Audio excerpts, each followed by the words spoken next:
আমাৰ খানাৰ আয়োজন চলি আছে। এইটো আমাৰ অমিত একবাৰ হাই দি দে।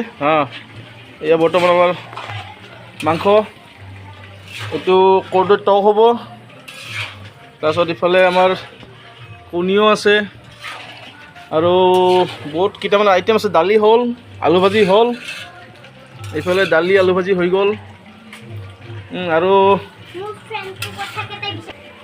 আৰু পনীৰটো হ'বৰ কাৰণে বৰ্তমান বাকী আছে। মোটামুটি হৈয়ে গ'ল আৰু ভাতটো হ'ব বাকী আছে।